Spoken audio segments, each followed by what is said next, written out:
Yes, tonight on the feed, hooray for Ireland.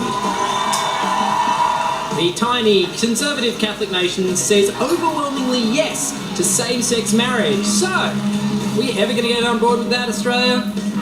Plus, feed starts now. Live from our suddenly very clean SBS studios across the nation, this is The Feed for Monday, the 25th of May 2015. Alright, unless you were living under a rock this weekend, you would have realised that two very important things happened. One of them was, of course, Eurovision, and of course the second one was that Ireland voted yes to marriage equality. That last one is somewhat more meaningful, so I'm just going to say it again. Ireland has become the first country in the world to legalise gay marriage by a popular vote. Ireland! Catholics! Angela Ashes! Potatoes! How did that happen? Jan Fan has a story. So you probably already know that this happened. Yes, at the weekend the people of Ireland voted adamantly in favour of same-sex marriage. Of the 60% turnout, 62% said yes, 38% said no, and only one of the 43 constituencies voted against the proposal. And while this may seem like a world away, the whole issue is actually a lot closer to home than we think. Not least because Australia is basically made up of Irish people. Meet Mícheál and Gary, a couple who kept a very close eye on weekend proceedings. All of them. At our friend's house, there were 2 rooms, 2 televisions, and some people were flitting from one to watch the Eurovision, and back, they didn't want to miss either. Mícheál and Gary entered into a civil partnership 4 years ago. Now, after 15 years together, they're finally making plans to get married. Gary proposed to me on Friday night on Monday. It was really cute, and we will of course get married, but it's more than that. It's about being treated equally, being seen to be equal.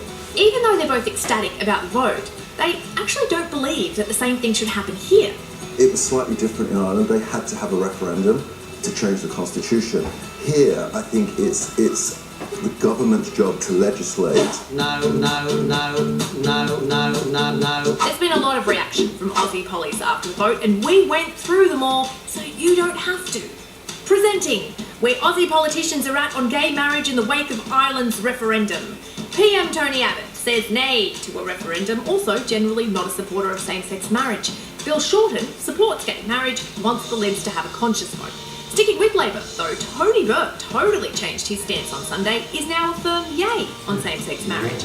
Jackie Lambie, surprisingly, came out in favour of a referendum, although she doesn't support it herself.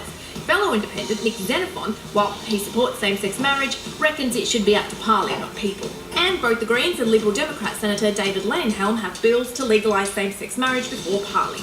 As it stands, Australia is the only developed English-speaking country that doesn't allow same-sex couples to marry.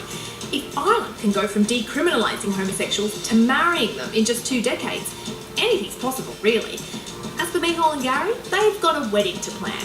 And if this momentum keeps on keeping on, it might just happen in Australia before it does in Ireland.